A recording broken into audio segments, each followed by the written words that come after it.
Today we're talking about 3 real estate trends for 2023. If you don't know me already, my name is Erin Chung and I teach real estate agents how to generate more leads, clients, and referrals. Let's get into the real estate marketing trends. Trend number 1 is gonna be video first. It's been like that for a really long time. It's not gonna change in 2023. Why? It's because video is the next best thing to being in person.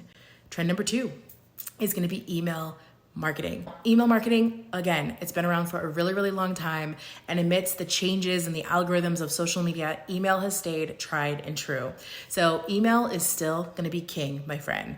And if email is king, content is gonna be queen. Now, what type of content am I talking about?